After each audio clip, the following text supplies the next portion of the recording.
How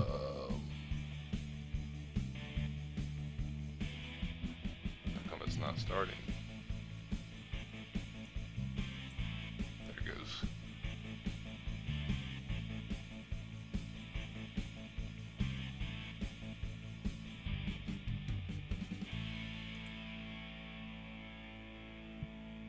Should be starting. I see a little spinning wheel. There it goes.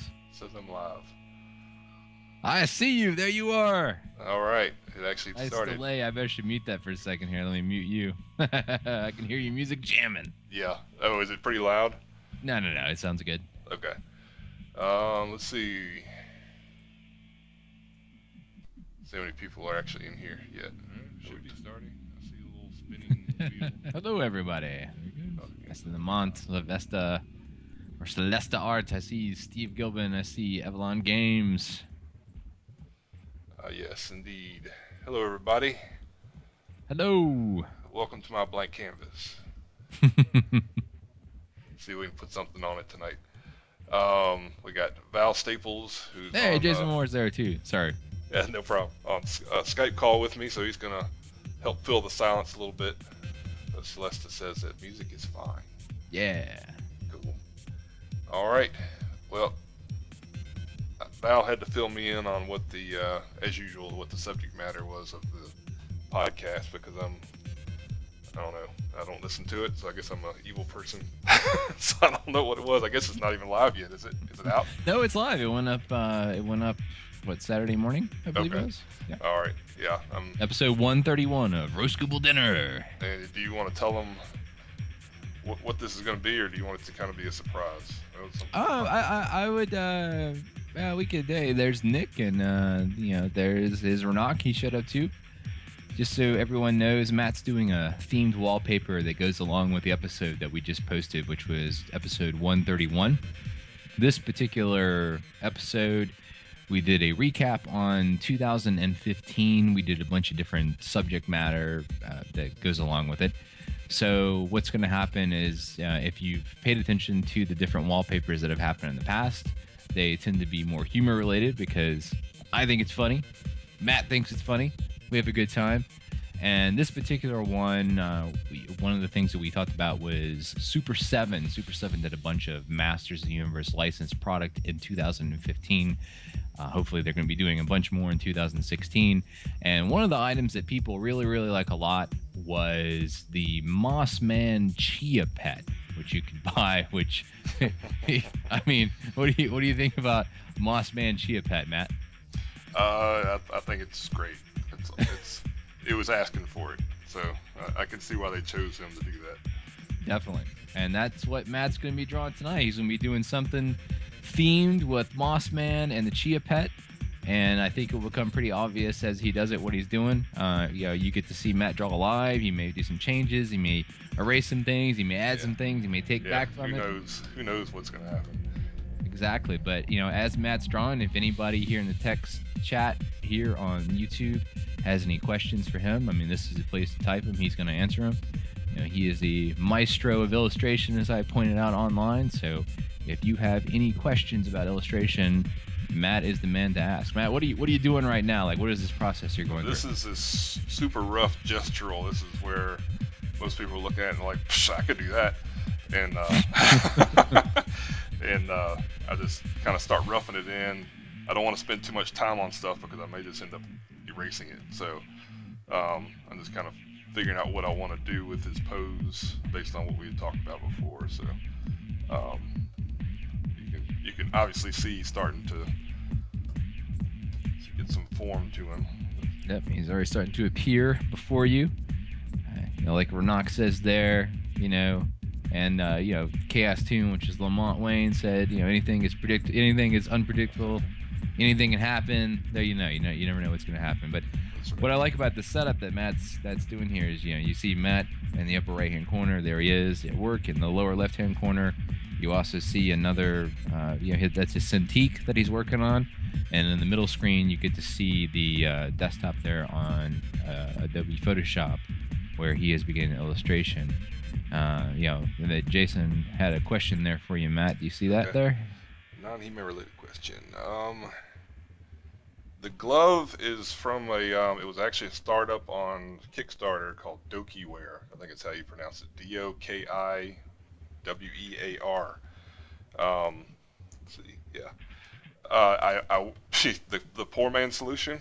I'll show you the Do old you poor mean the man Val solution. Staples solution? Well, this was my old solution, like what I came up with a long time ago. Let's see. Yeah, here's my nasty CVS glove. See that? See that funk on there? Yeah, that's good stuff. Um, anyway, that's what I used to use. You could get like a pack of these for like I don't know $4 or something at CVS. So it's like just a white cotton glove. But anyway, I saw these. Actually, somebody on Facebook posted this to me. Who was it? I forget who it was. It's been so long ago. But anyway, he posted the Kickstarter, and I got two of these. I had to cut the finger off of it because the finger was a little bit short for my ring finger for some reason. I don't know if it'd be like that for everybody, but it's nice. It's got a nice like a kind of a I don't know microfiber section there, so I can kind of clean the screen as I'm working. It also protects it from the heat a little bit because the Cintiq does get a little warm in some spots because it is this one anyway. It's an older one. It's fluorescent backlight, so it's got a little heat to it. But the rest of it breathes really well, better than my cotton ones did. It's kind of a I don't know. It's probably what they call it, lycra or something like that. Really thin, which breathes well, so I don't get all sweaty like I do with my cotton glove, which is probably why it was so nasty and yellow.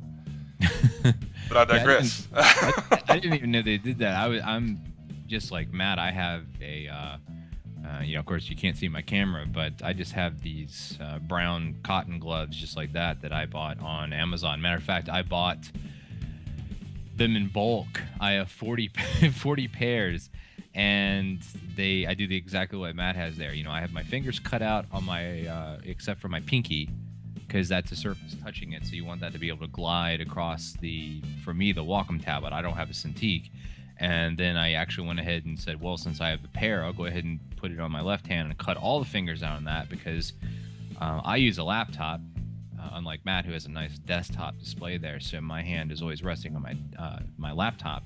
And the what is it, the hard drive is like kind of like right under where my palm is. Yeah, I mean, all laptops are a little different, but yeah, if the hard drive is there, you get a lot of heat from it. Yeah, you get a lot of heat from it, so it ended up working out really well. So I just used cheap gloves, and I think they end up being about $1.50 a pair, or maybe even less than that when I average it out, maybe more like $1 a pair. And I use them about every 6 months, and they start to wear out.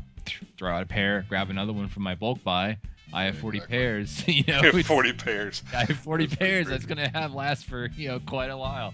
So I could have gone with the DokiWear there. Yeah. That Lamont posted there, the dokiwear.com shop. But I'm cheap. So I would like to have what Matt has, but yeah, if you do anything on any Cintiq or a Wacom tablet where your hand is gliding back and forth, you will know that such a glove is a must-have, because the sweat from your palm or whatnot will make you kind of adhere or stick and drag on it, and you gotta have something. Yeah, so when you're trying to do like a smooth stroke or something like that, you'll kind of stutter across the screen sometimes. Yep. Depending on the amount of moisture on your hand and whatnot. So yeah, that's obviously not going to work for trying to get a smooth line. Like Jason said, he got the CVS cutout glove fingers, man. That's me. I'm right there. And then Celesta says she's got the smudge guard. I haven't seen the smudge guard, but yeah, I mean, is that smudge guard a type of glove? Is that what? Yeah, that wait, is? Celesta, what's the when you said smudge guard? What is it? Is that a brand name or? Yeah, and then Lamont says that you can send me an extra one you have. So, so Lamont has the DokiWear as well. Is that what he's talking about? I guess we have a little bit of a lag too, which is interesting because we're addressing it, so there may be about a 30-second before we see what people post and we respond to it, which is going to be interesting. So while we wait for that, as you can see, Matt is already starting. Moss Man is being pulled from the ether. You want to tell people about your process, about you did your gestural. So, like, how do you determine? Well, right now I'm still very much in sketch mode, and hopefully you can see that by the drawing. I'm not I'm kind of just laying it in. I can figure out, okay, I kind of want to keep this part, kind of want to keep that part, but I'll adjust things as I go to kind of just tighten it up and get it where I want it. And if I feel like the beauty of working in Photoshop on a Cintiq is that you can change things pretty darn easy, a whole lot easier than you can on paper. Livestream in paper would be a lot longer. It'll probably be a lot more boring. Like an overhead. And that's saying something. So yeah, definitely like pointed right at a camera over your shoulder or whatnot. Those are only good for speed drawing after the fact, not so much on the live stream. Cool. And Lamont just said, at Smudge Guard, another brand of Doki Wear gloves. Okay, so that's what he's got. Okay. Yeah, awesome. And so he does have Doki Wear though. Okay. That's cool. I mean, if you have a second one, hey Lamont, that's great. But I my opinion is, I have those 40 pair of El Cheapos. They work great for me. If I were you, I'd hold on to your spare. Just in case something happens with your first, but I really appreciate you offering to send me one. So that's most awesome of you. Thank you very much. But yeah, hold on to it. That'd be a good thing. Is that a moss nipple there, Matt? What is that I just saw there next to the paper? What is Here? that? No, that's just the shadow under his pec there. Ah, okay. Looks like a moss fan nipple. No, moss. As far as you guys can see, I'm actually using some reference here. So there's the reference I'm using. I don't know if anybody has any favorites, but this is a head I chose from I guess there's more of a Beast Man like head, just like the old 80s toy was, but I'm using it's funny, the more like customized head. I'm going along with you here because I know you're showing it, but it won't show up on my screen for like another 30 seconds. So I have to just say, yeah, I know what Matt's talking about. Oh yeah, because you're hearing me much more real time on Skype, and then you're seeing it much later. What is it there like? It is. It just showed up for me.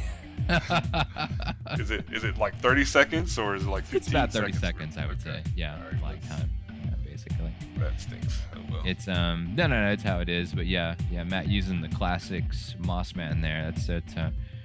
Since we're doing for Roast Gooble Dinner, since it seems to be more of a topical show, that the topics that we address on it are more relevant to what's going on with He-Man and She-Ra, Master of the Universe, Princess of Power. It makes more sense to do subject matter that is more relevant to what's going on right here and there, and that would be the current Masters of the Universe Classics toy line, which is a online toy line that you can only purchase on MattyCollector.com. So the Moss Man, which is long since come out and been sold out, if anybody is watching this now or later on YouTube.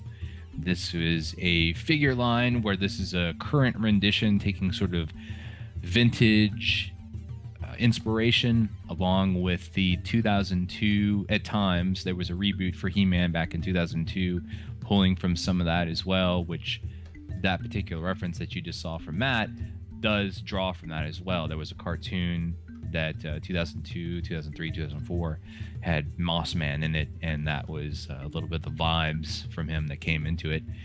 And you kind of wonder as Matt's doing this, what is Moss Man doing? I guess we're going to find out because it has something to do with that Chia pet, right, Matt? Yeah, that's right. So I'm kind of leaving that for last, but a lot of people probably will. I invite you to guess in the chat there. I'm sure somebody can figure it out. It shouldn't be too hard. And Evlon Games asked, are they only drawing Moss Man? Yeah, Matt is only drawing Moss Man for this particular piece. Matt has drawn a number of themed pieces for the episode. We have, I think, gosh, do you remember what episode you started with, Matt, when you started doing these? I want to, what was it, 70? I think 70 was the one I started on. Was it 70 or was it? Yeah, I guess it was. Gosh, I don't even remember. Yeah, because you're on 131 now. Of course, you guys have your schedule isn't as used to be every week, and now it's not anymore, right? Yeah, it wasn't for a while. 2015 was quite busy. There was as we talked about in the show, for anybody that checks it out, there's a bunch of books that have been coming out from Dark Horse in the past year. Actually, not a bunch of books, but the Art of He-Man and the Masters of the Universe came out in April 2015. The He-Man and the Masters of the Universe mini comic collection came out in October/November of 2015, and that has preoccupied a lot of my time and the time of people that helped out with that. and that is a reason for like why we didn't do a lot of podcasts in 2015, because that sucked up all of our free time. So hope to be getting back on track with doing this show on a more regular basis, and Matt has so graciously been doing the wallpapers for quite a while. Matter of fact, Matt reminded me the other day that I tend to be a little bit behind here, right, Matt? Like, yeah, you're like, hey, can you do another one of those things? Because you haven't done one for a while. I'm like, well, let's talk about that for a second, because I think I did a bunch of them, and you just kind of sat on them and never colored them. So I was like, if you're not going to color them, I'm not going to draw them. I thought he was fibbing at first. I was like, what are you talking about, man? I was like, yeah, I've been doing it. I went back and looked, and there was about 21 wallpapers that Matt have drawn that I have not colored yet. And to go back to an earlier question that Ranak said... Sorry, I'm not paying much attention. Well, no, I got you. Like Ranak said, will I be live coloring it? Yes, I will. I'll be, once Matt finishes this on another day, I will be live coloring this as well. So what you see Matt doing here, I will then also be doing here on YouTube at a later date, and bringing to life, hopefully with yield hues to do it. And Lamont pointed out he seems to be reading some instructions there. That might be correct. He might be reading some instructions there. And here's going to be the telltale here. If you don't get it now, you just sign off. Go what the gag is. Here's the gag right here. This is it. I tried to find the exact date about when you did all this stuff, and of course my email program decided it was going to crash when as I was looking for it. So now I have to try to figure out. I have to wait on those details of when Matt started and whatnot. Celesta is curious, how do you stream on your YouTube channel? You want to talk a little bit about this process? I actually just figured that out yesterday, as a matter of fact. For, I guess, all these things we've done, has it been for years, or has it been like for years, something like that? We've used the website Livestream.com. It's fine, but obviously YouTube has a much better infrastructure for video, basically, and better audience capture and all that kind of stuff. So we figured it out yesterday. Live streaming on YouTube is actually pretty simple. I'm using a program called XSplit, which a lot of you have probably heard of.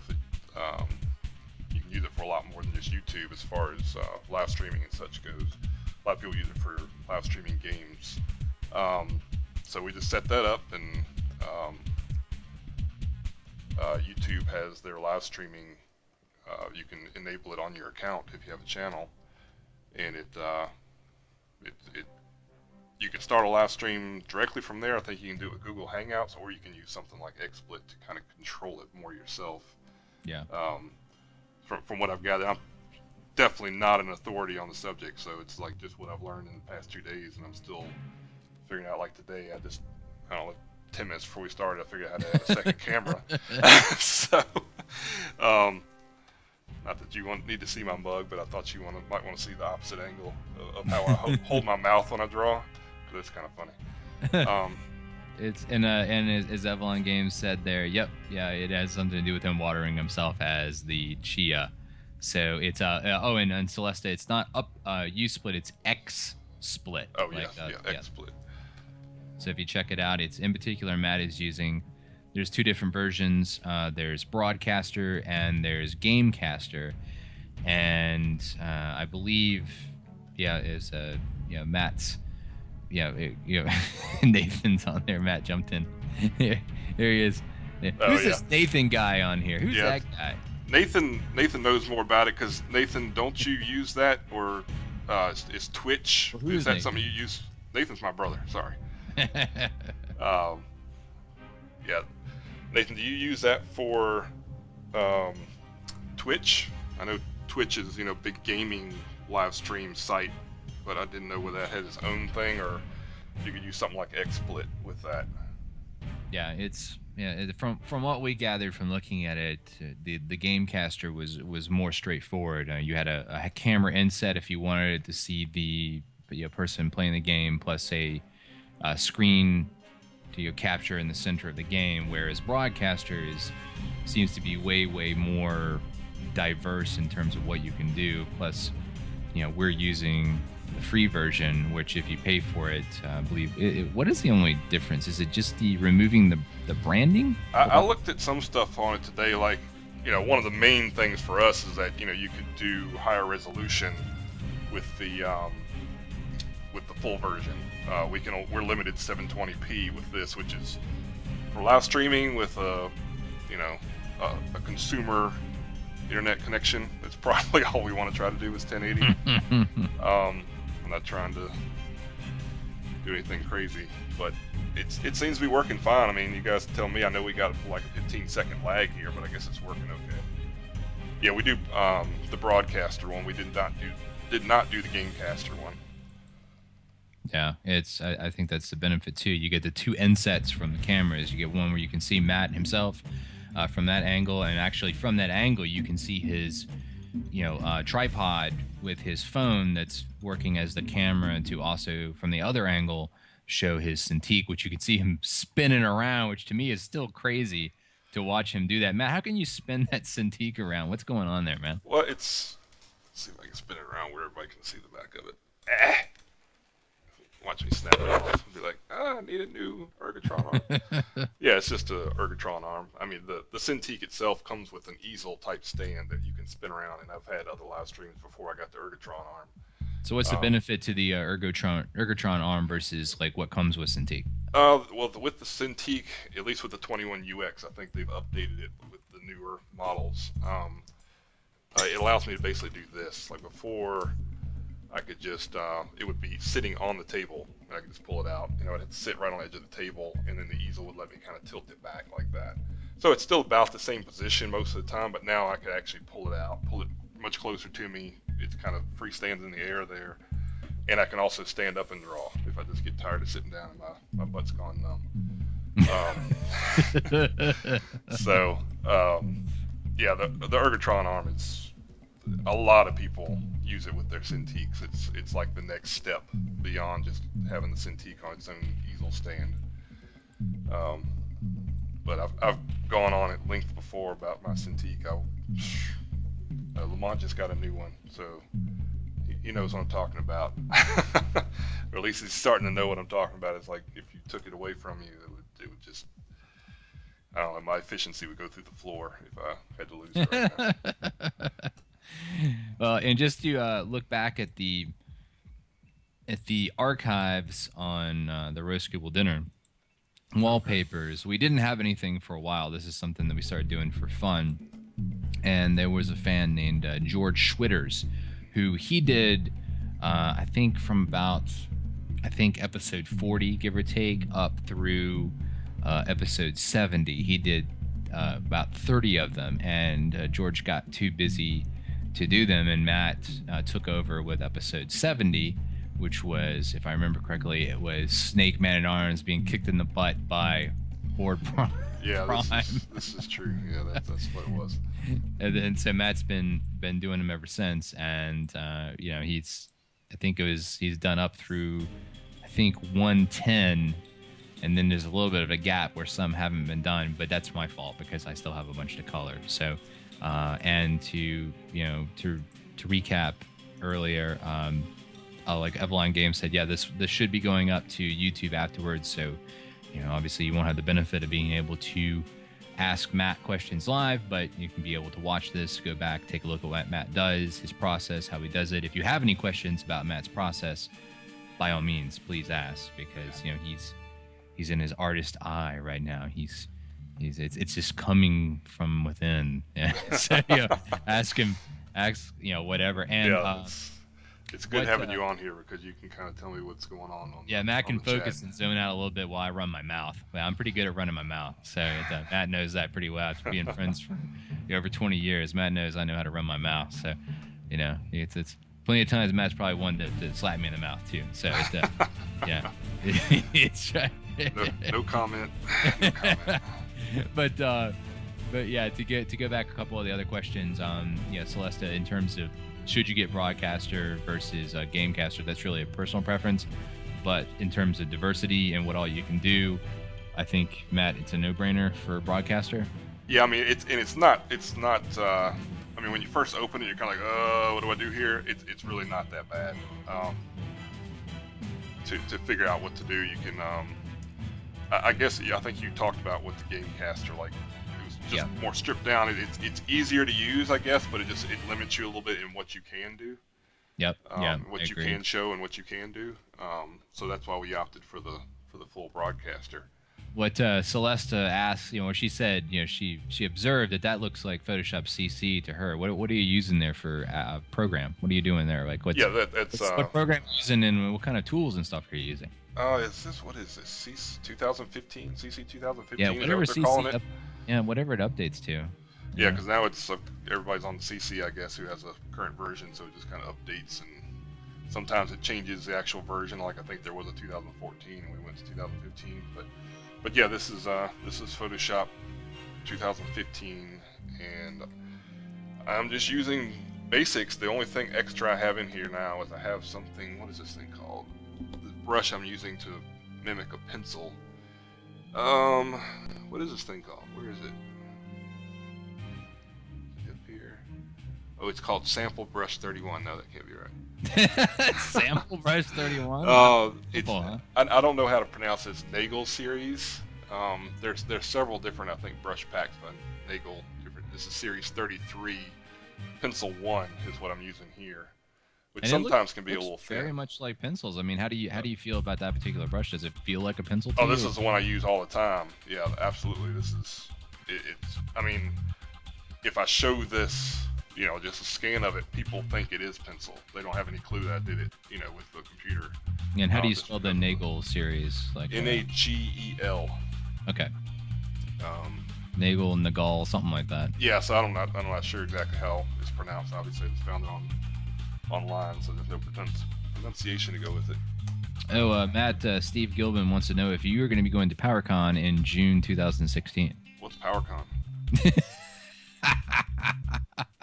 Yes, I will be there. Yep, I will not. This time around, I will not have a table. I'll just be skulking around and being slave for the Bowman. Great. So that'll be my thing this year. I like going there more to hang around with the people more than just sitting at a table. Gotcha. I enjoy meeting everybody, so yeah, it's definitely, I'm not gonna be hiding, but I just won't have a permanent spot that I'm always sitting at. Yeah, and for anybody that watches this later on or is watching it now, PowerCon is the He-Man and She-Ra fan convention in the United States. It takes place in Los Angeles, California, specifically in Torrance, California, which is on the southwest side of LA County, down near El Segundo, which is very close to the Mattel headquarters. And it takes place on June 4th and 5th, 2016. If you are interested in it, please go check out thepowercon.com, and there's a hyphen there between power and con, kind of like He-Man has a hyphen between he and man. So go to thepower-con.com and check that out. I think if you come out, you'll have a great time. If you love He-Man and She-Ra, that is the place to be. You get to meet people like Matt, who does these, along with a whole cast of different creators and artists that have worked on He-Man and She-Ra over the years. Go check out that site for thepowercon.com to see the different people who are coming. Somebody wants to know, Evelyn Games wants to know how long have we known each other, Matt? Let's see. Known each other since, what, 91-ish? 90, somewhere along. I mean, we went to school together, but we didn't necessarily know each other the whole time. Yeah, it was actually, I was say ask Lamont, but Lamont is one grade behind me, so he would have come in a year late on that to the art program that we used to do. Right. Yeah, we were both in a gifted art program. Matter of fact, we were gifted.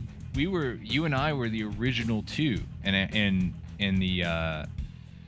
that Amherst County district. I don't know if you remember that, but all the way back to like when we first went to go to like a museum. I want to say like I was in, oh my goodness, like 5th grade. Oh and, yeah. And you Yeah, might have been that's- sick. We didn't really know each other, but I remember you coming off the bus. You know, I mean, do you remember the first year you did it? I was doing it since kindergarten, so. Yeah, so it was like you. Yeah, I can remember. I think they said you had been in it for a while. Like I got introduced to you. I didn't talk to you because you were a year older than me. So, you know, when you're young. Yeah, when you're that young, it's like a year difference is like, well, that's like.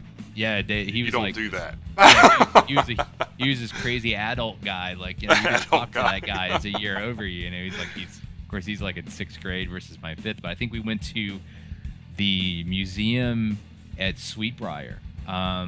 Yeah, was it that one? I remember going to what's it called, VCCA or something, Virginia Center for the Creative Arts. I'm pretty sure the first one was at Sweetbriar College. Okay. I'm pretty sure that was the first one. Then I remember there was the VCCA there that was down the street where the old giant birthday cake was at for a while. Yeah, the big pink birthday cake. Yep. Which I missed that thing. It's not there anymore, I don't think. I think they tore it down a long time ago. Somebody's did not use waterproof treated wood on that thing. Yeah, so Matt and I go way back. So does Chaos Tune, who's on the chat, which I don't think anybody can see the chat later on for the archive version. But I'm not sure like that we're YouTube noobs as far as live streaming, but I think the chat ends up going in as comments under the video. Oh really? I could be wrong about that, but that's.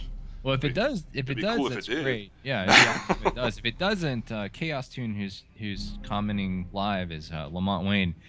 He also went to school with us and was in the what was called this is what they called it. You know, it was called the Gifted Art Program. Yeah, very creative.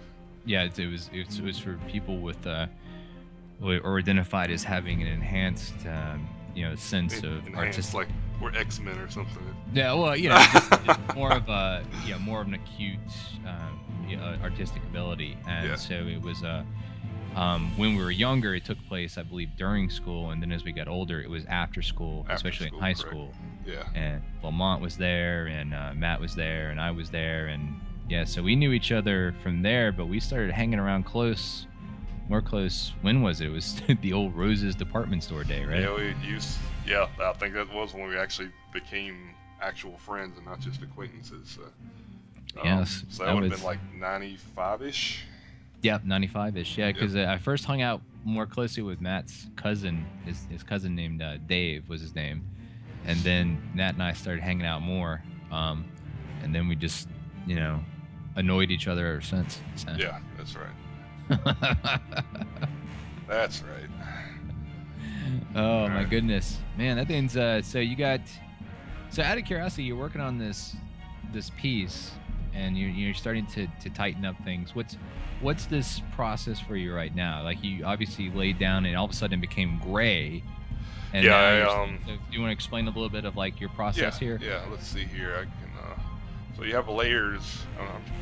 A lot of you I'm sure familiar with Photoshop, at least a little bit, but I'm setting up layers here, and so I've got the old layer underneath, which was at 100% opacity, and so I just knocked the opacity down to about 20%.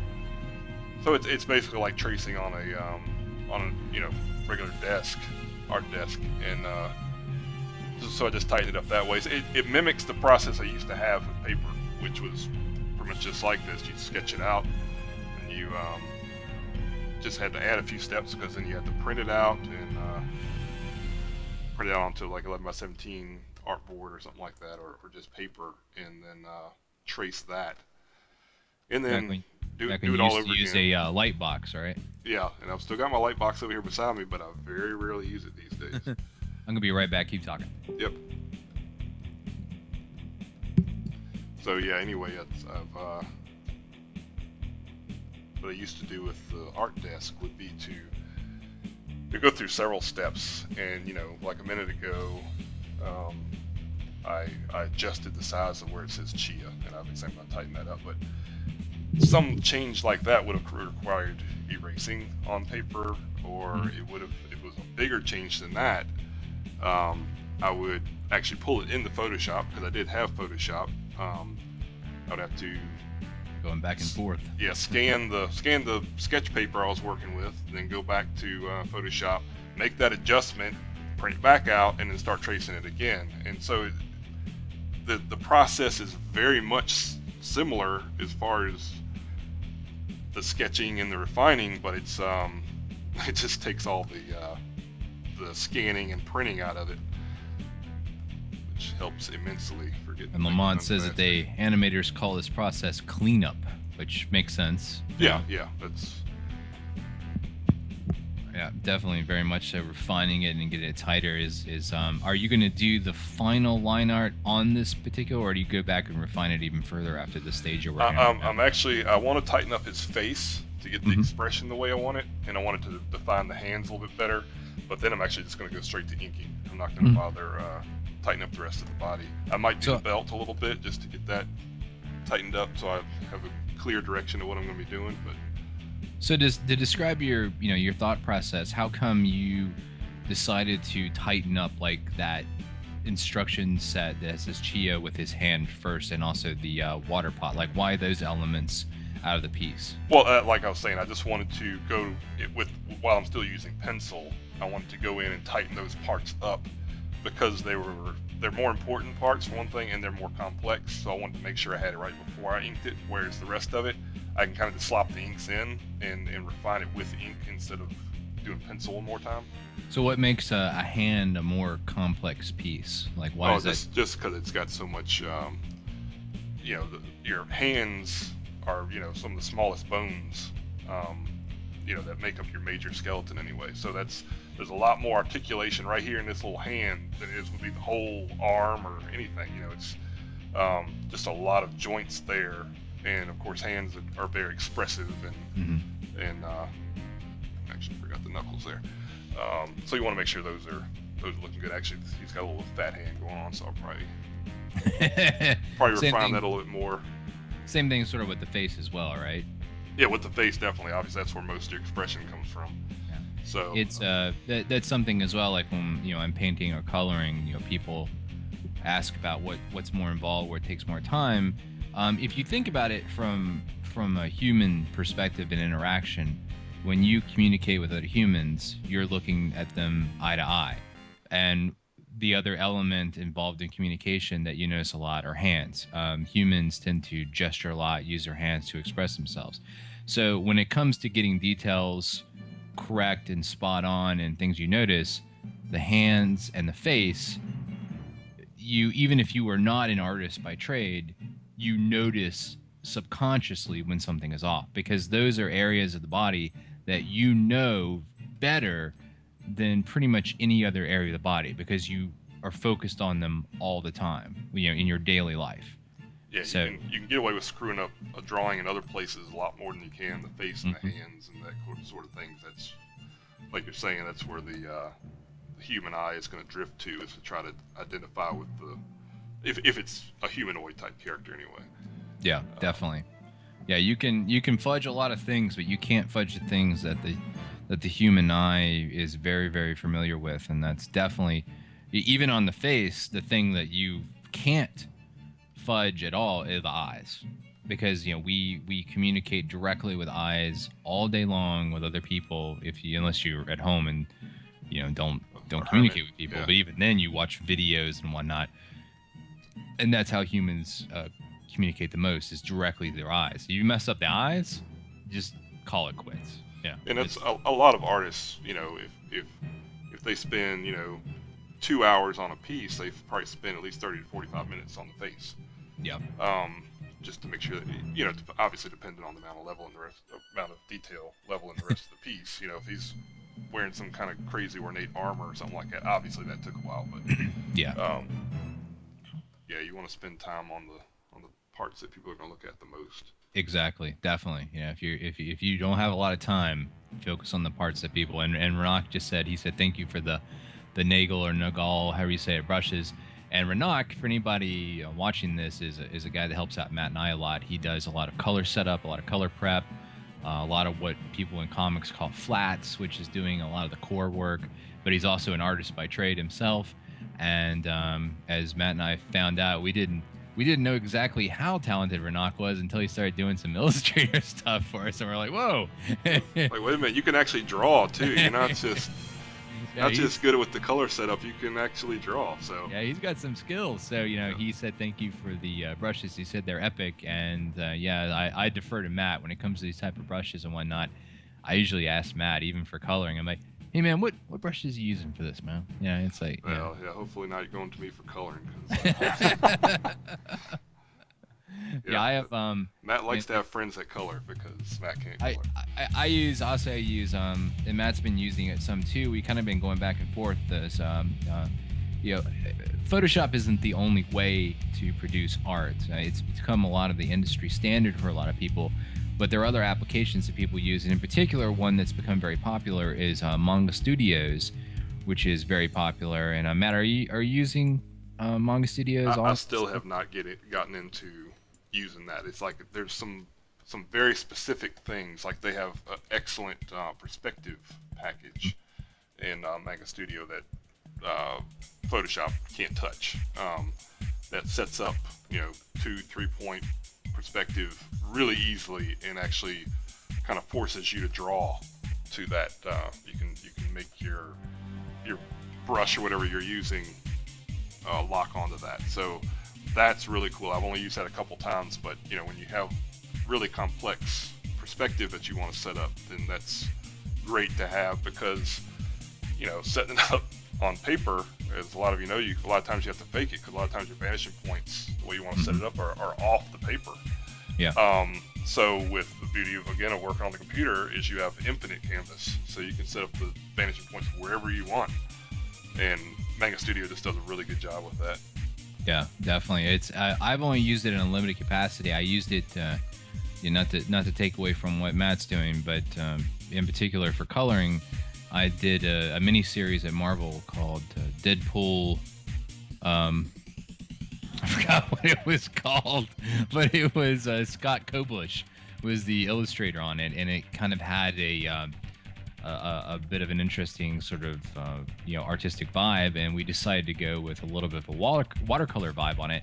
And so I used Manga Studios because you could kind of just jump right in with Manga Studios, because there was a set of brushes called Daub, D-A-U-B, I believe it was. Yep, that's and right. Yeah, those are great presets that, I tweaked them a little bit further still, but you could jump right in and simulate like a watercolor vibe. Not as close as I wanted it to be, but it was pretty cool. And if you look at that miniseries, you will see the benefit of where the digital watercoloring and Manga Studios would go. And in particular, I've been playing around a lot with Painter, Corel Painter, which is another application that you can use, and that is a fantastic program for simulating with colors. And I will talk about that more when we go to the color side of it. I don't want to take away too much from what Matt's talking about here. So Matt, do you also have in Manga Studios, do you have a brush set for that too? Yeah, Daub. There's a pencil set from Daub as well for Manga Studio. So I how do you exactly what it is right off the top of my head, but it's another Daub set. And they've got a website with tons of different brushes. No, and Renaud pointed out that miniseries for Deadpool was called Art of War. He should know. He helped I'll say do the color prep on it. Yeah. So, thank you, Renaud. But how do you feel about the brush simulation for pencils here with the set you're using in Photoshop versus like what you did in another program like Manga Studios? Well, like I said, I haven't used Manga Studio a whole lot for pencil drawing yet. From what I recall, it was decent. I really like this brush I'm using right now in Photoshop, so it's hard for me to say that another one being better. Another thing that a lot of artists use Manga Studio for before they'll even touch Photoshop is for inking.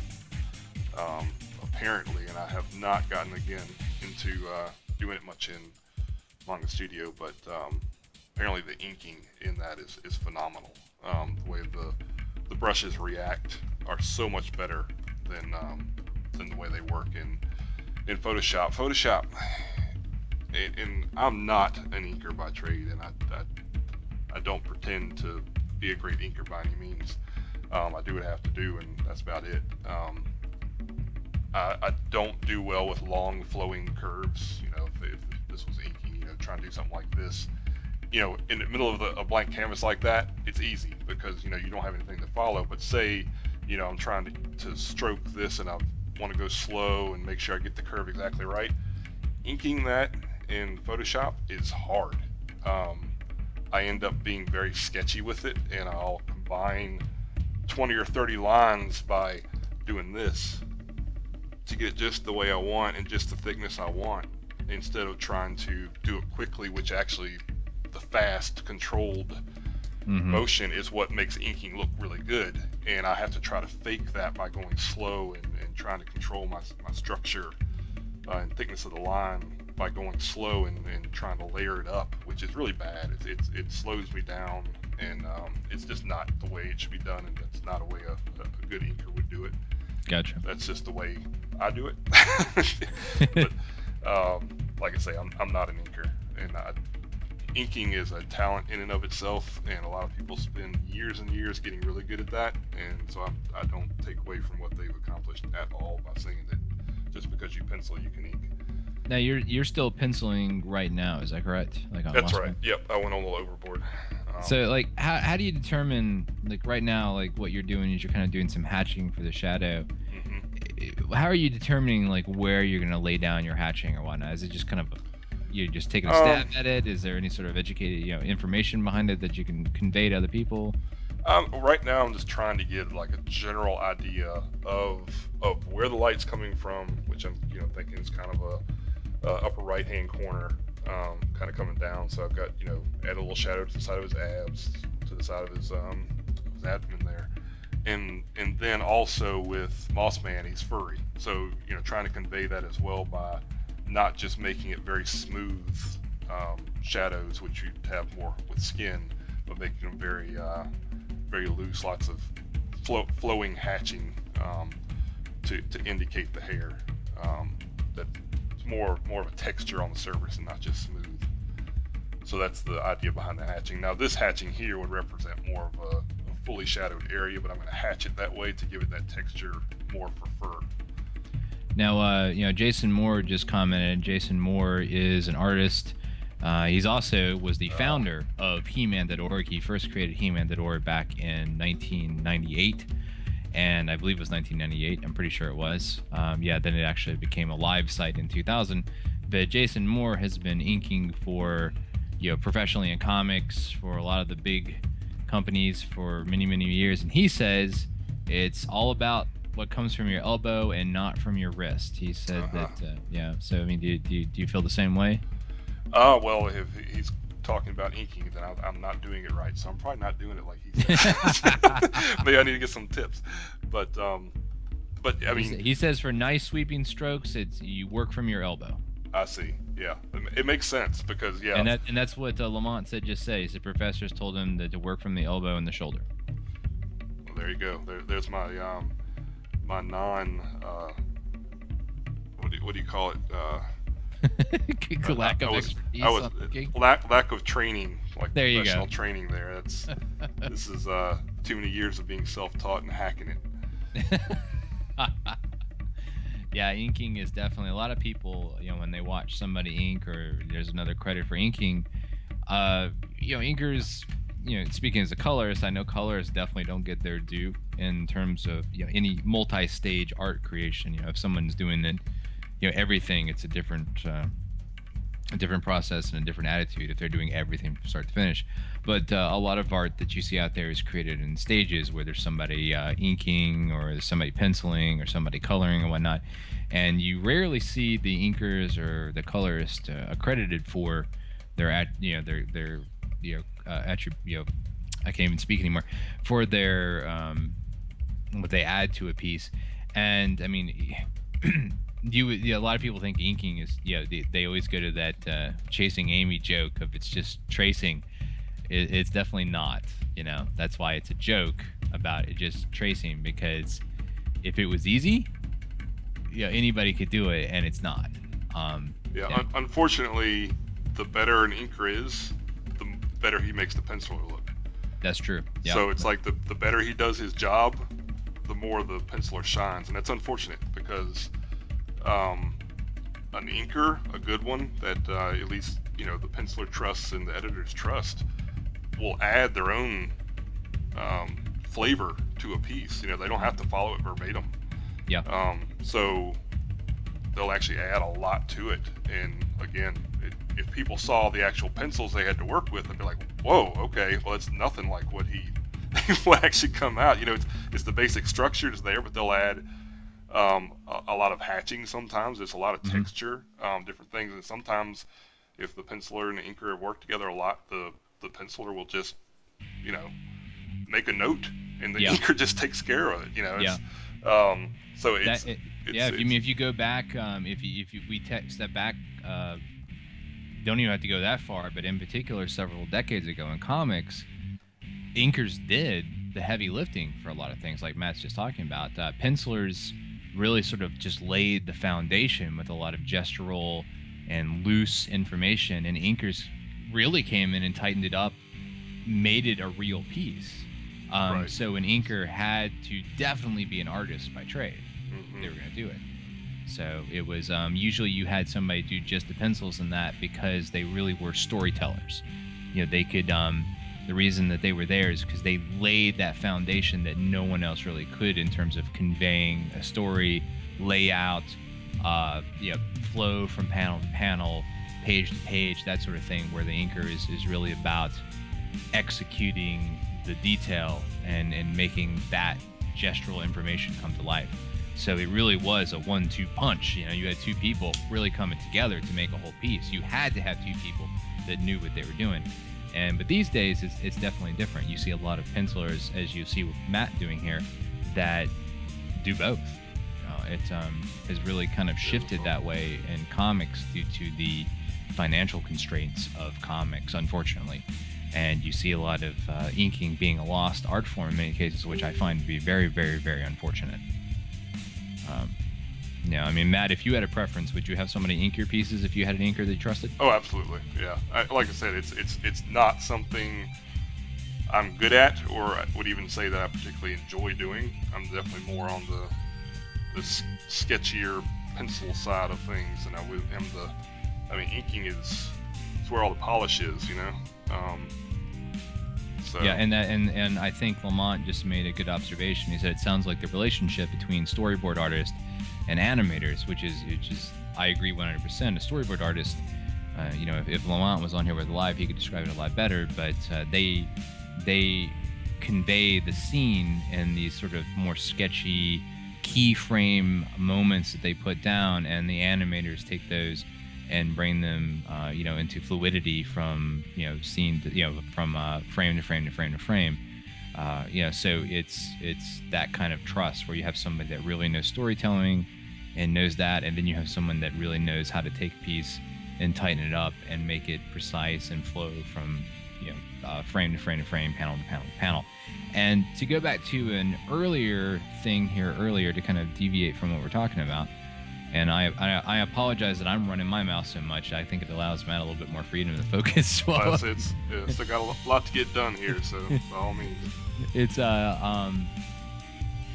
let's see. Evelyn Games had asked, and I can't find it now for some reason. I'm pretty sure it was him. About is it hard to come up with the gag themes that we have for these newspapers? And no, it's not, because each gag theme that we have for the wallpaper of the episode is based on the episode. In particular, episode 131, as we had mentioned very early in the episode, there's a part in the show where we talk about the Chia Pet Moss Man from Super 7, which is a really, really great item. So that was the one here. I'm generally the one that comes up with the ideas, but Matt also has that creative freedom to be like, I've given Matt some ideas and he's turned it into something that's better. So, that's a good thing. Sometimes I just elaborate on it. Like, exactly. Val, because I'm doing these for free, doesn't want me to spend a lot of time on it. So he'll be like, just do this. And I'll be like, I think I'll do that. And so I guess you can tell the last wallpaper in particular is an example of that. Yeah, so, this was the last wallpaper. And a lot of you saw, Val color this. But basically, what he wanted me to draw was I can't draw it right now. For 130, by the way, which is episode 130, which was the Christopher Yost episode. Christopher Yost is the current writer on the He-Man film, which we hope to be coming soon. But go ahead. I'm sorry. Oh, no problem.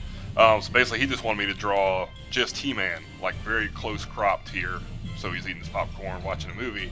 I was like, nah, it'd be a lot more fun to have some environment around him with what the other characters are doing, also watching the same movie. So just add a little more interest to it. Now this one, just because we're, and I just drew all over my, you can see where I drew that line. That's awful. Drew all over it. Drew all over it. Anyway, because we're doing this live stream, I didn't want to do something that took too long. That the movie theater piece didn't take a terrible amount of time, but I also try to do something that's not going to be too dangerous for me to really screw it up and have to start over again or something like that on a live stream, just because you guys don't want to watch me mess up. I was very over and over again. Like Matt said, he was doing this very simple piece for the episode 130. I was just like, have He-Man sitting there eating some popcorn. And he was like, all right, I'm working on it now. Like 3 hours go past, and he still hasn't given it to me. And I'm like, what in the world is he doing? Like, did he go do something or whatever? And he sends me this piece, and like, as you saw, it's like, friggin' Skeletor and Teela on the other side with Ram Man and Stratus behind him. I was like, good grief, man. He just kind of just went all out. But, these pieces, anybody that works creatively, and I'll let Matt talk about this more because he certainly will give you more insight on this. But when you do things creatively, even when you're working on a project, you can emotionally stagnate on what you're working on. So something like this, where you're goofing around having fun, is a much needed diversion to free your mind from what's going on and to just kind of explore your artistic freedom. I mean, Matt, how do you feel about that? Oh, absolutely. I mean, I love doing these because of that fact. It's just, there's a certain freedom to know because you don't have to do it. It's just fun. So you're just doing it because you want to, and not because you have to, because there's a deadline. So that, stress is a creativity killer. So when you're stressed out about getting something done, you're not going to have as much fun with it, and it's not going to be as creative a piece as something like this, where I can just have fun with it. Nobody's breathing down my neck to make sure it looks a certain way or to have some certain subject matter to it. It's just me having fun. So it's absolutely, this is where it goes back to being more of a hobby, Yeah, which is more fun. It's really tough to describe because when you work artistically, I mean, Matt and I have the freedom of being freelancers that work at home, currently anyway. And don't say it like that. Just well, haven't played for a long time. For myself, but, I never know if I may be doing something else, but in the future. But I mean, I'll still work on this stuff, at night and whatnot. But that's a great thing. But you have to be a driven individual. You have to make yourself do it. And the benefit of Matt and I too is we motivate each other, which is a great thing. In particular, I think Matt's been motivating me more lately to get things done. But things like this, you don't really understand it unless you're an artist. Some people think you're just goofing around. Sometimes you have to break. You have to do that if you want that creativity to flow. If it stifles, you can't squeeze blood from a stone, I guess. I can't think of a good analogy. Matt, maybe you got a better. Like a writer would get writer's block.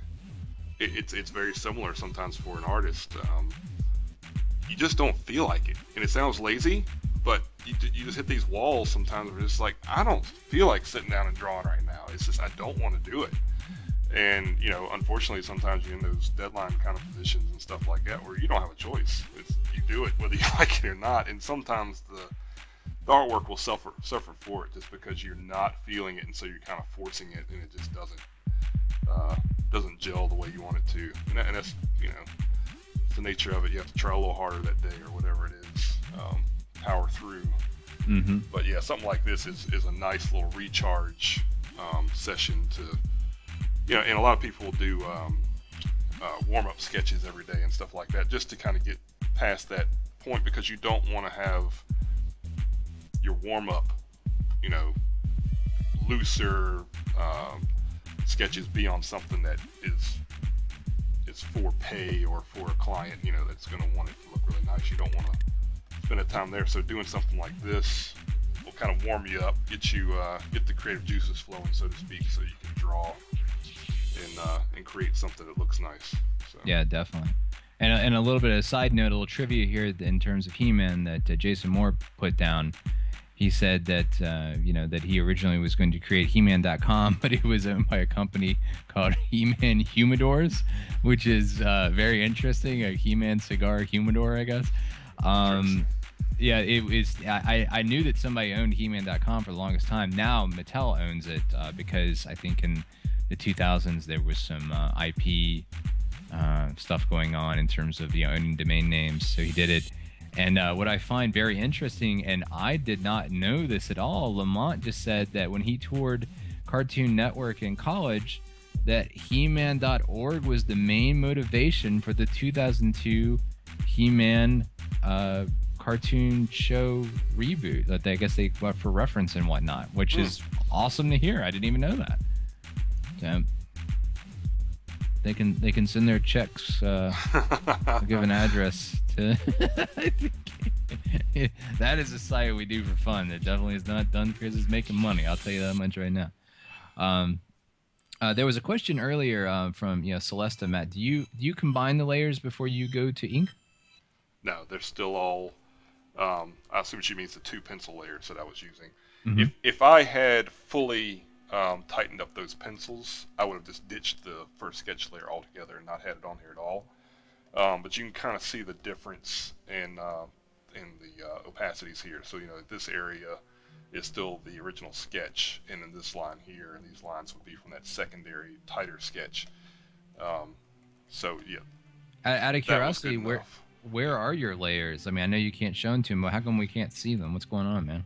Yeah, I don't have a camera really pointed that direction. I was trying to get it pointed at least somewhere in that vicinity, but well, here.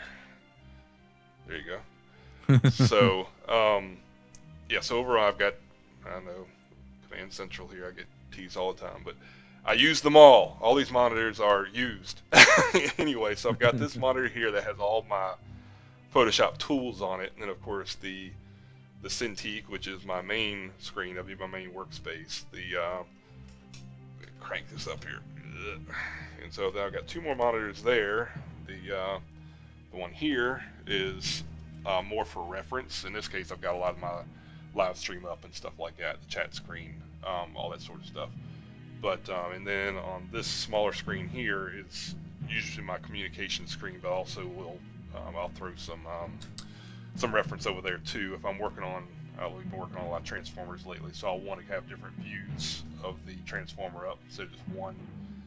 So I'll have like a full ortho view on my bigger screen, and then like a more 3/4 view on my. I'm laughing at Dawn Marie, Matt's wife. Just said, talked about us being the Starship Command, and Ranak, who also had joked about it being the Batcave console. Okay. With all those monitors. I mean, I wish I had. Matt's setup is fantastic. I mean, that's an incredible setup right there. I think a lot of people were jealous of that kind of flexibility there creatively to have all those monitors. Yeah, it's I went to 2 monitors years ago. Never go back. I went to 3 monitors. Nah, never going back. 4 monitors. The only way I'm gonna leave 4 monitors is by increasing the size of the other 3. That's when I'm gonna I'll ditch that smaller monitor and spread out to some 27-inch monitors. That's about all I can. Matt, I still just have currently. It's changing. It's supposed to change tonight. It may change tomorrow morning, but I currently just have my laptop monitor. And Matt had sympathy on me and gave me a junker monitor he had so I could have more than one. Because I've gotten used to it in Photoshop, but I'll tell you what, when you work in Illustrator, there is just no way with Illustrator to work on one. I wish we were doing an example of some of the Hasbro Transformer stuff we've been doing, like Right. the show.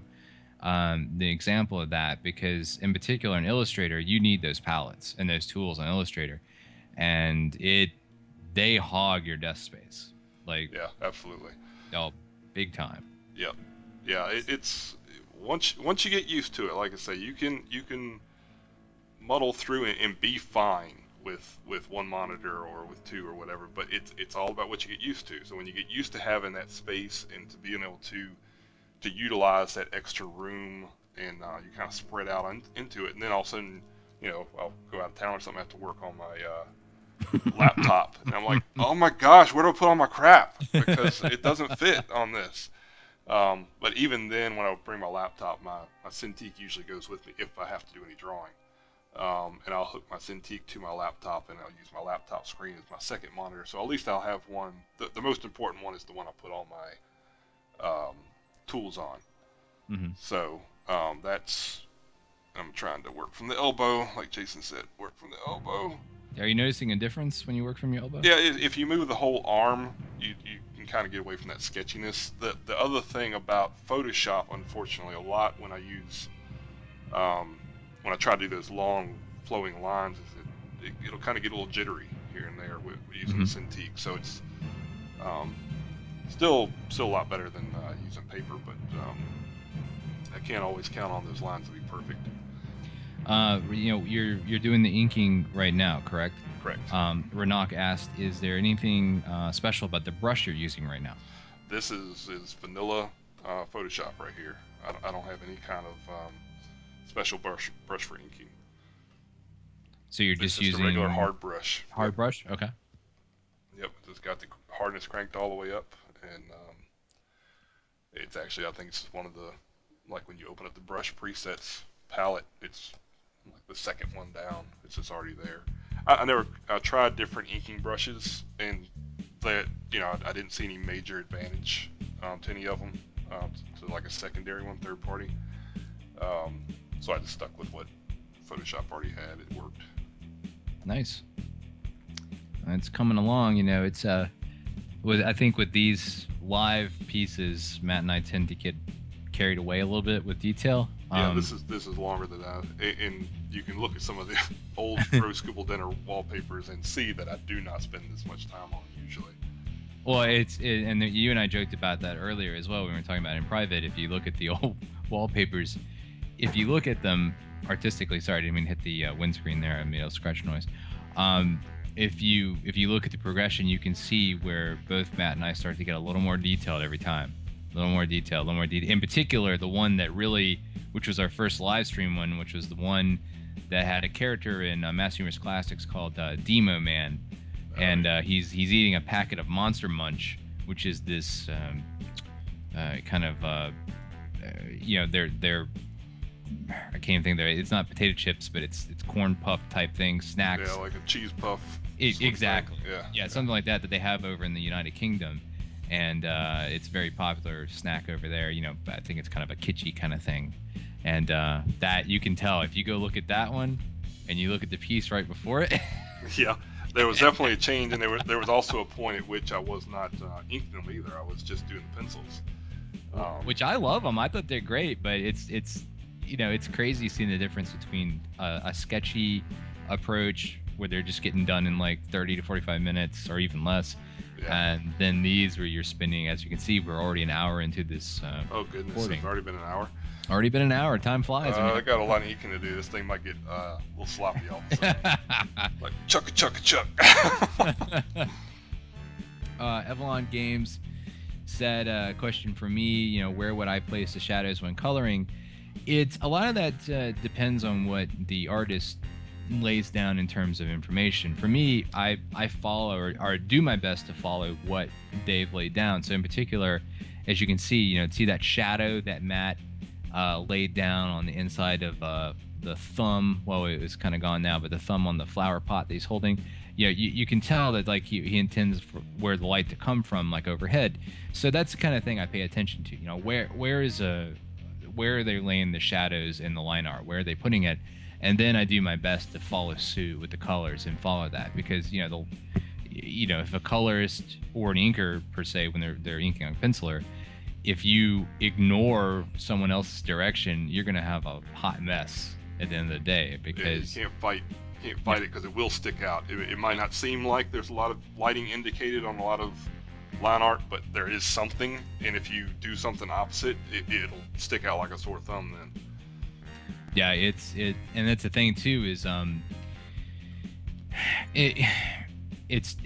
and I have a vibe. We've been working together for a very, very long time. But me, I've worked as a colorist when I do digital coloring or painting, and I've worked on other people. I've worked on a lot of up and comers. People who don't have a lot of experience working in comics or illustration, and I will get a piece where they have not mastered their light sourcing, so I have to kind of fudge it. And to the layman's eyes or the average person's eyes, you may not notice it. To me, it's like trying to stick a square peg in a round hole.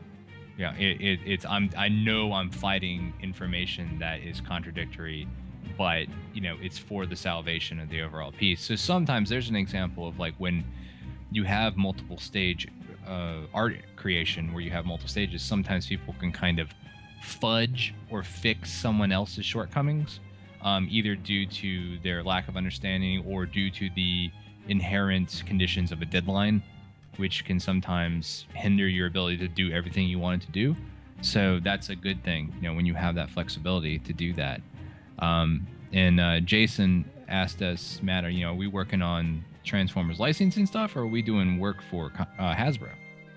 For Hasbro, we've been working on. There's the new cartoon. I guess, did it come out this year or in the came out last year? Last year, the Robots in Disguise cartoon, which is kind of a follow-up to Prime, but not like the what do they call it, aging it down a little bit. So it's not quite as grown up as as Prime was, which is good and bad, depending on your point of view. So, but we've been doing a lot of packaging art and licensing art for them. Yeah. So. Done some design art too. Creating some new Transformers as well. Like in particular, like kind of mini cons. Oh yeah, right. Yeah.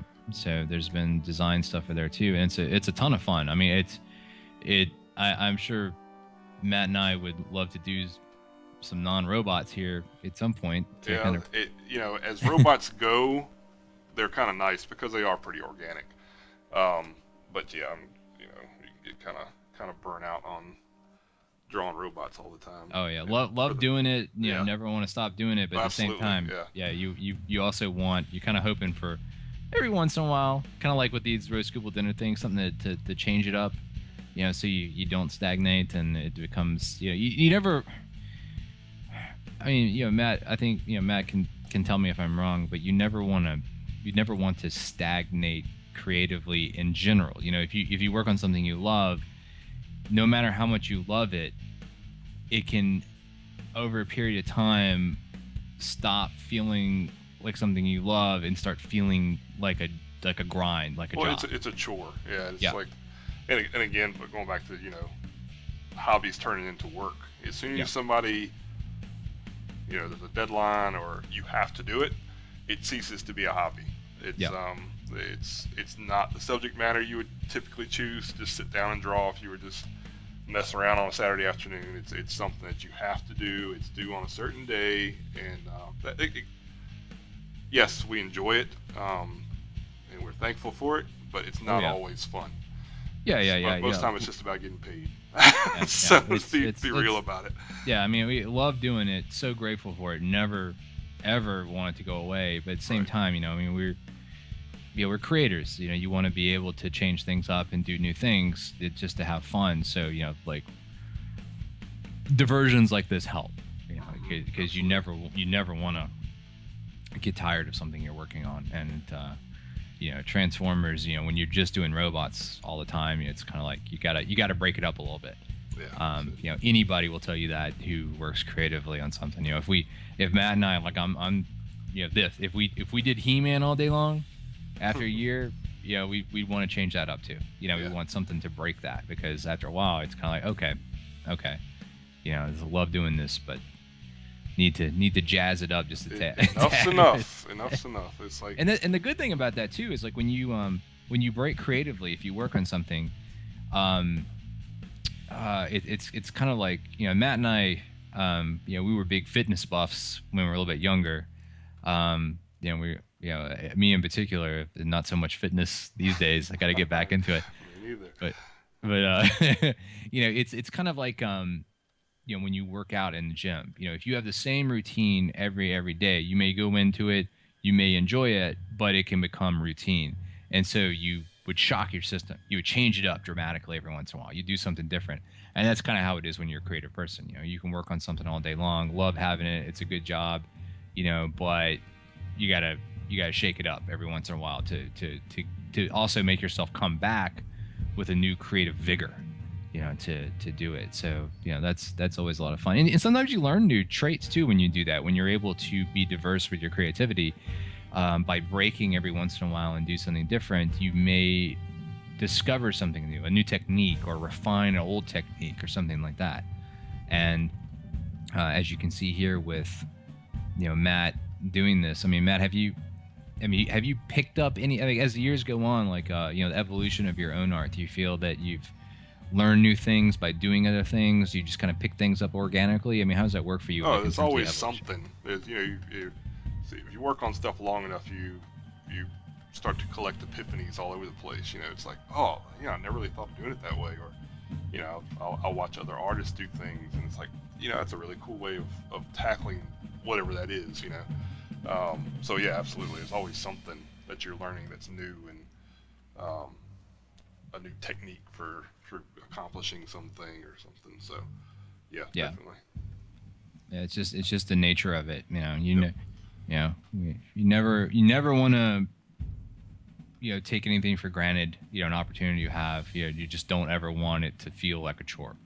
So it's good to do things like, break up and learn new techniques and try new things, try different properties, try new things, so you can, even if you are doing something else all the time, you can come back to it with a new, slightly different skewed look, or, a different approach, like, look at it. Because even with the Transformers in particular, if we take what we were doing a year ago and compare it to what It's we're doing, definitely changed. Yeah. yeah, it just evolves. It changes our style, our approach, what we're doing.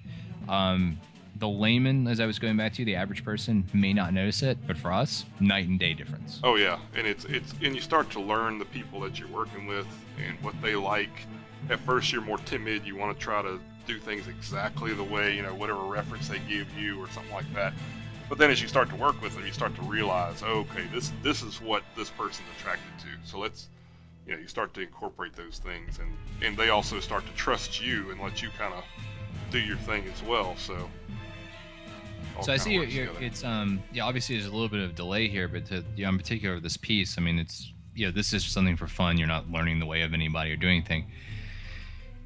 How do you know your anatomy? Like, when you're doing the arm here, and I see, for earlier for the lag, you're laying in the triceps, connectors there coming into the elbow and not. Like, for you, a lot of, like, how did you learn your anatomy? Obviously, anatomy is something that is hard for a lot of people to master, but for you, I mean, I still have my hang-ups. I'll never say Mm-hmm. I'm anatomy master. There's things I know. There's parts of the human body that I still just kind of fudge. And I think a lot of artists are that way. You learn things. There are some artists out there. It's like, wow, you can tell they really, with men in particular, especially with comic books, they've really been studying their muscle magazines and stuff like Mm-hmm. that. Dave Wilkins will be one of those people. He's like, Dave's the man too. he knows his. I don't see a lot of his female stuff that he does, but he knows his male anatomy inside Yep. and out. Yep. And it's come out looking great. It's was it Kevin Sharp? Kevin Sharp's got great anatomy too. Yeah, he's really good at that, at the anatomy stuff. It's and a lot of it, you can tell it came from a, especially in the comic book world, from looking at muscle magazines and such. And that's a great, if comic books is your thing, if that's what you want to do, that sort of thing, your your different men's fitness magazines and stuff like that is a great place. Of course, the internet now, it used to be you had to find actual printed publications to find reference and stuff. Now it's like the internet is your oyster kind of a deal. So Matt and I used to haunt the bookstores for the close out book sales for things like that. I had a huge bookshelf full of those things, and a few years back it's just like, well, to Goodwill they go. I'm not taking up house space for that crap anymore. We used to go into like Barnes and Noble and places like that and just hunt over. I mean, you can still do it today, like the books that they're blowing out. Oh, yeah, there's always up front in those stores, there's tons of books up front, and a lot of them happen to be very much picture books. Tons of photographs in them, and so was a great resource back in the day for that, reference. Not necessarily all for anatomy, but for anything. Mm-hmm. A lot of nature books. Nature books, and exotic cars and guns and whatever. You just find some book that's just got a ton of pictures in it. You don't care about the words. Yeah, we used to. I think we used to stop at one point. It felt like every weekend we would. We were always in there.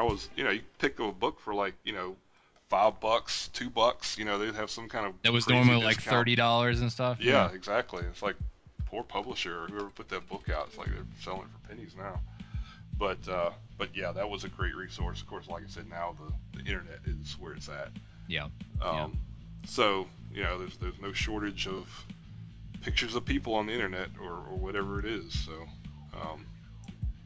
now it's something on a different notes. Marvelous one is Chris. Our friend Chris. He pointed out that when I was doing a live stream coloring, that I was playing some Filmation He-Man music, but Matt is playing some particular music, especially with us being on YouTube for a reason. Matt, you want to tell them what's going on with the music and what it is and why you're doing it? It's Kevin MacLeod, which I not ran into personally. I ran into his website a long time ago looking for royalty-free music that you could play on something like this with attribution. So there's his attribution not only in written description but on the video itself. I've actually seen now there's a ton of his music actually in the YouTube library. It still has the same license terms as far as attribution, which means basically you can use it on your videos as long as you are upfront with whose music it is and where somebody else can find it, which is completely fair. Not knocking that one bit. There's tons of music on the YouTube creator library or whatever they call it. That is, you don't have no attribution or anything. You just use it for whatever. But a lot of music on there is better than others, obviously. So, but I've used his stuff for like some of the older videos I have on YouTube. Has his music in there before he was ever on YouTube as a resource. But yeah, that's what I chose to use today. Just like Val said, because we're on YouTube, their rules are a little more stringent than like a live stream or something like that. So yeah, whereas Val was able to use the Filmation stuff, it's probably a little too risky to try to won't be able to do it for the next one. I have to use some Kevin MacLeod or some of my royalty-free music that I purchased licensed to use on Roast Gooble Dinner. Right. I mean, like, I may have had permission, like, for example, like episode 25, I believe I had permission from Rob Zombie directly to use one of his tracks on the podcast. But even with Rob's permission, I'm not going to be able to use that on YouTube because they're going to be, The thing is, YouTube has all its little robots and stuff like that just seek this stuff out. There's not a real person doing it, and they just kind of flag it, and then they, what I can gather, they kind of just flag it to the copyright holder, and it's up to the copyright holder whether they can, either tell you to take it down or they can monetize it. They can. Which I'm glad they do that now. They didn't used to do that in the early days. Okay, gotcha. Do you want to explain what that is? Like the well, it's just the creator might say, well, okay, I'll let them use it, but I'm going to put an ad on there that when somebody watches their video, I get paid for it because they're using my content, which is again completely fair. I can understand it completely, and a lot of people don't. The people who are putting the video out don't care. They're not trying to get paid for it, so they don't mind that. That whoever did that music lets them use it as long as they put ads on there. So it works. But again, it's all very automated on YouTube, so you can't really just do something and just get away with it, so to speak. Um, you have to be more careful. I've taken down some videos, not because I was doing anything wrong or anything like that, just because I didn't want to step on anybody's toes or that sort of thing. Better safe than sorry, and it's always better to respect someone else's work. Oh, absolutely, and I'd want somebody to do it for me, and it's like, yeah, I'm not making money off of it or anything like that, but that's not necessarily a good excuse to use somebody else's hard work, unless they're putting it out there like Kevin does for other people to use, as long as they, obviously if he gets credit, then he might get other work off of it or something like that. So yeah, definitely can't knock that. And a lot of creators, it's a blanket thing for YouTube, and it totally makes sense. But I mean, something like this, where we, once it goes into the archive on YouTube, it may have, under 1,000 views, not a lot of financial gain there. But if you're somebody out there that gets hundreds of thousands of views, They and most of those people, they purchase the music they use and all that kind of stuff. We don't have those kind of deep pockets. It's Jason asked us, he said, besides He-Man, is there a property that either one of us have dreamed about working on that we haven't had the chance to do so far? Good question. This would be kind of more Star Wars stuff, right? Oh yeah, I'd love to get into Star Wars stuff at Hasbro or something. It's something we've been talking to Hasbro about, but we've been so busy with Transformers. Yeah, it's like we can't get. They say, yeah, go, do some samples or something so we can see what you can do. By the way, here's this. Do this. Yeah, it's like, we'll get right to that while we're, trying to get all this paying work done. We'll get into the samples later on. Yeah, the folks at Hasbro, it's we're Matt and I. This is a little bit bragging, and try not to be braggarts, but it's the truth. We are one of Hasbro's oldest art vendors. MV Creations, primarily Matt and myself, and the other people who work for us, like Leanne, Renak helping out. And, we've been working for Hasbro for over 15 years now. And we take a lot of pride in that, being one of their oldest outsourced vendors for art. And, we love working for Hasbro. Love the people there. Never had a bad experience. We hope it's the same for them working for us. Yeah. But very honored to be working for them and to have the opportunities we've had and to work on all the brands. I mean, tons of brands we've worked on, and stuff that's never seen the light of day. Yeah, unfortunately, a lot of it's like you pour a lot into it, but it's either for like an internal thing, they're just kind of testing it out, or just concept pitch or something like that. Or it's overseas. There's been one of those things we worked on that's it doesn't even exist in the U.S. So it's kind of interesting because I'll never be able to see that on a shelf or anything like that. I've even tried to look online and couldn't find it. So yeah, exactly. And you can't, if you're working as a creator, one of the things that when you work creatively is when you work with a big company is confidentiality. They come to you, they trust you to both legally because you sign into it, but just professionally, you need to respect the privacy of their project. So in 15 years we've worked on a ton of stuff that even today we can't show the public because it's still, they may pull it off the shelf one day and use it. They may come back to it, and it's about long-term vision. It's like there's a slight small part of you creatively or as a fan, you really want to show that off, but you just put that in check because that relationship, the working relationship, especially with Matt and I, Matt just turned 40, I'm getting ready to turn 40. We families and the future is more important than bragging about something. Yeah, unfortunately it makes our websites and stuff look very like, well, daggone, what are they doing? It still says coming soon on it's like, are they working at Walmart these days or what? I mean, it's like you never see anything out of these guys, and it's just because there's so much that we worked on that we just can't show. We just can't do it. And all of our most current stuff, like my website's pathetic. I've got stuff on there that's so freaking old, and it's like, man, this guy doesn't do anything. It looks kind of bad to people that just found me on the web, but I just can't put it out there. Stuff like this So, wallpaper is an opportunity to show off some of the things that we can do. But even this, we're doing for fun, and it doesn't show the full capacity. yeah, so it's not a glowing example of what we're capable of. Yeah, but it's still a ton of fun to do it. But yeah, I would say Star Wars. I would love to work on I've been working for Marvel for a lot of years, but I'd love to see Matt and I both tag team on some Marvel stuff. That would be a lot of fun. I don't know, Matt. I mean, anything else that you have a dream of anything that you love to... I'm a huge Superman fan, so I've always wanted to do something along those lines. But daggone, if I have time to draw a freaking Superman comic book, if they ask me. What if it was just a one-piece illustration for something? Oh, absolutely, yeah, that's something that's different. I'd love to. I've drawn Superman a few times, not professionally, not for a client, but I'd love to. Kind of a dream to draw that was actually used by DC or whatever. So that's one of mine there. This guy's coming along, man. It's like you're down to the down to his waist now. I got to draw his freaking furry underwear now, so that's always fun.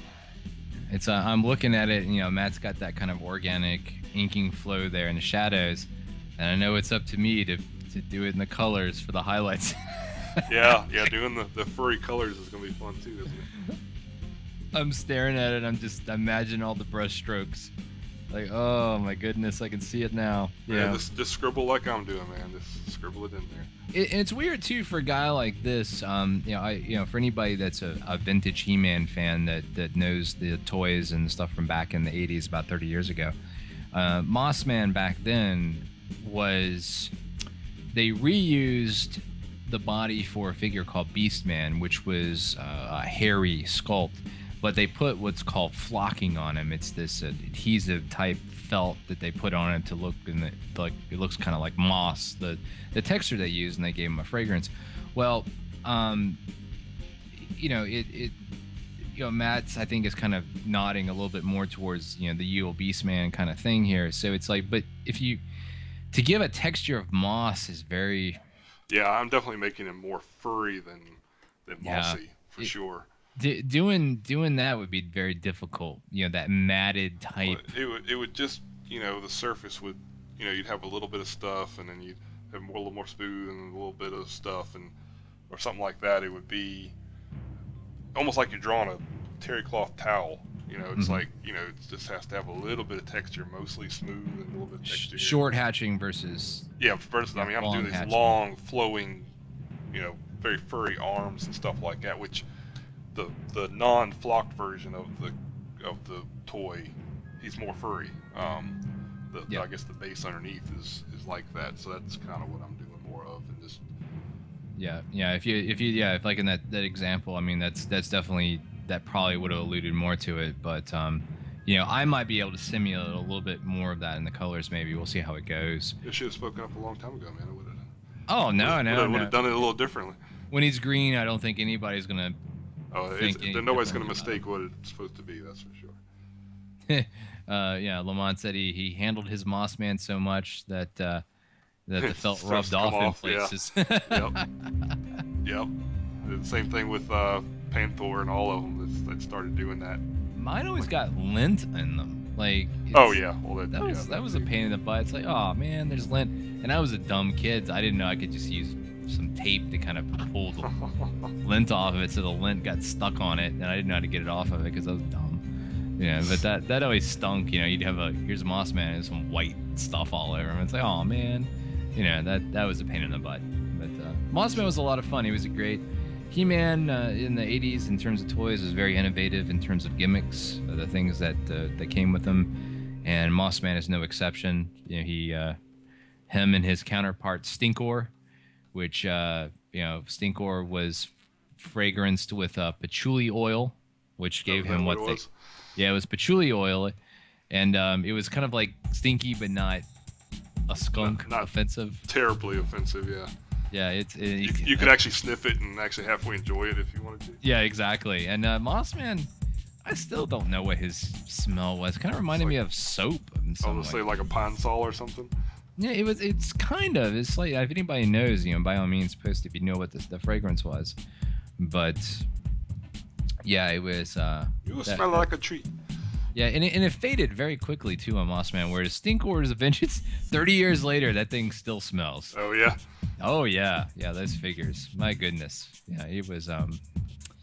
It's kind of crazy. And when they did these current Master Universe Classics figures, they did, so they made sure that these guys smelled again, which was great. But I don't think the smell is quite as potent as it was back in the day. But yeah, there's stories of people that their parents threw out their Stinkors because of the smell. That's wrong. That's wrong. Yeah, it's great. You know, it was a good thing. Stinkor was what a fantastic design, and Moss Man to go along with him. It's so you're working on his legs right now. Yep, and like I said, I definitely stepped it up. I was gonna spend a little bit more time with the inking, but I'm definitely slapping it on at this point. See if we can get it done a little bit sooner. Yeah, it's man, it's this one. It's these pieces. You know, Matt doesn't have to worry about some crazy elaborate background if he doesn't want to do it either, which is nice. Yeah. You know, how are you feeling about the piece as a whole as it's coming out? Oh yeah, I think it's fine. It definitely, if I was gonna spend more time on it, I probably would have. Like one of the things I thought about doing was actually having him sitting down like Indian style on the ground and having like some flowers and stuff growing up around him or something. And you know, this would add a little bit more to it, but obviously add more time as well. So that's why I just chose to kind of keep it simple. Yeah, this is a lot of fun. It yeah, I'm looking forward to coloring this. It's gonna be interesting, and hopefully we'll be able to do this dual mic thing like we did here. Where this has been very helpful because it would have taken even longer if I was having to stop and check the chat every 5 seconds and stuff like that. Make sure I was still engaging with people. So this has been nice.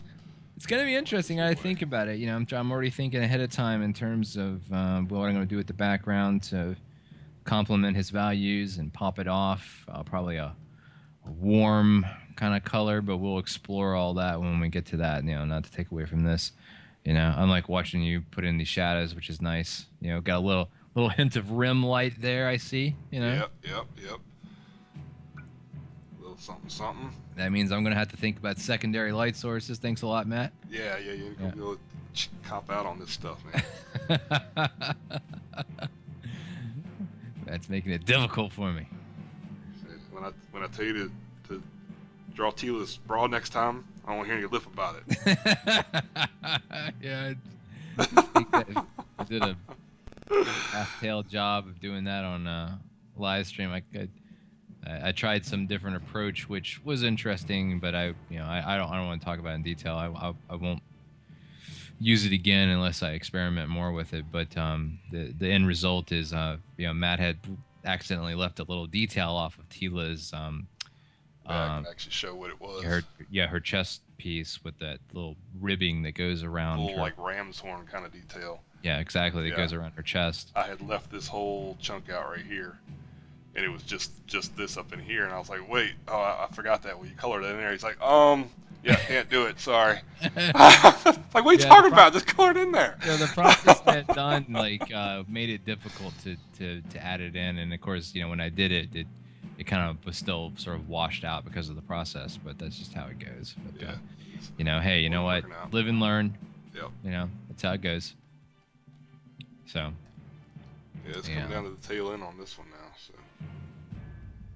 Yep, it's coming down. It's if you weren't doing a live stream, just so people know, we're about an hour, coming up on an hour and 40 on this. How long would this typically take you if it's just you focused without conversing or responding to chats? It wouldn't have been too much different, really. Okay. It wasn't too bad because I'm able to kind of talk as I'm working. There's only been a couple times I've broken away from it, but I may have broken away from it just to turn around and talk to my wife or something like that while I was drawing it. So probably a little closer to an hour instead of an hour and 40. Okay. Or something like that. Yeah, so now I'm just going back and just kind of checking. It's like, do I want to fix something? I've kind of flown through all that, so. And of course, I tell Matt, I'm like, draw some scribble lines on the instruction sheet, and of course he puts boxes and formatting Well, on it's the got darn photographs on there. It's to tell you, yeah, there's a lot that goes into watering a chia pet. You don't thing. understand. Yeah, like thanks, And, Matt. Thanks. and, Get more detail, the color. yeah, it's good. And before I color, this will be sent off to Renak, who was on here to do the initial color prep, which you will see if you stick around or come watch the coloring piece of it. But yeah, this is awesome. This thing came out really, really nice. I'm looking forward to the coloring. Did I leave you enough room for the title? Oh yeah. We always. I kind of pushed them over to one side so we can. And there you can see the. Yeah, that's another thing when you think about when you're doing a commercial piece. If it's a cover or a pinup, if somebody wants to have text or a logo or something on it, the artist has to be mindful of that. So, it's like, whereas for the average person looking at this, they might think, hey, what's with this weird offset blank space on it? That's Matt thinking about, okay, I need that space there so the podcast logo can go there or whatnot. Right. Exactly. And this is something I just do sometimes on different pieces. I go back with a broader brush just to add in some shadow, some heavier shadow, so you can get some separation between parts. Yep. I gotta add all the hair texture to his chest. Yeah, it's gonna be good. Val loves it. Oh man, this thing is about, gosh, almost ready to call it quits, right? Yep. Yeah. It's gonna add in some these thicker lines. Nice. Well, there will definitely be more of these. Matt will do other pieces. He'll talk about different approaches, different techniques, different surfaces, that sort of thing. So, if you enjoyed this or learned anything from it, there will be more. And, Matt can certainly give you insight on illustration if you're interested in it. He's got certainly got a couple decades worth of experience to share. Yeah, a little bit of time has gone into it. Yep. Awesome. All right, let me see. I'm gonna finish off this pail. A little bit more separation here.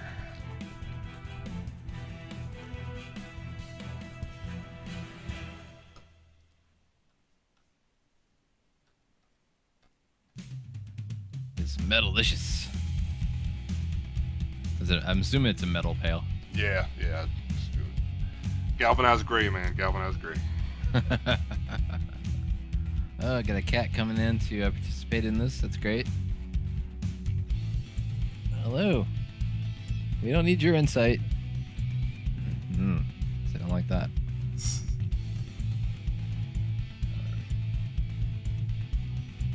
On. What do you think about Matt's piece here, huh? Did he do a good job with that, the fur on it, huh? Oh, okay. Kit Kat approves, Matt. All right. My worst critic, so. That's right. Yeah. Well, I'm sorry if you didn't do the detail exactly the way you wanted, but you don't pay Matt very much for this.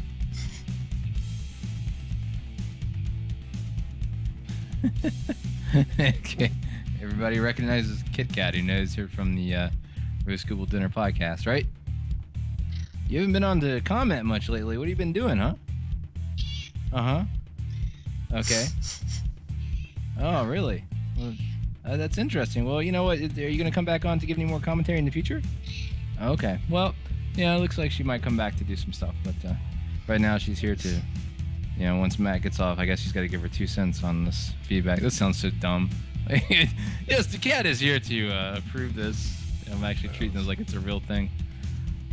Right? That's right. I got a little boisterous there with my signature, so we will tone that down. Nothing wrong with that. A little out of control there. Looks awesome then, man. All right, well there it is. She is done, or he is done, I guess. Nicely done, sir. Fantastic job. Yeah, so I appreciate everybody watching. We'll probably now that I guess Val and the gang are back in the saddle a little bit more, we'll probably be doing more of these. A a little more often, and especially now we got the whole YouTube thing working. So I Yeah. like that format a lot better. So we'll be doing more of these Yeah. pretty And soon. if you enjoyed it and you had a good time, I mean, please spread the word. It'd be great to have even more people come check it out. Ask questions, participate in it. Maybe we can turn this into more of a regular hangout for people to come and talk art, talk pop culture, whatever it may be. And Jason, right at the last second there, said we should pencil one of these, and he would ink it on one of these shows. That would be So fantastic. I will probably take you up on that, good sir. Appreciate that. All right, you guys have a great night, and thank you, Val, for sitting in and talking Yeah, to man. everybody while I'm boring them, so they can stay a little more alert and not fall asleep. So, but thanks everybody, I appreciate it.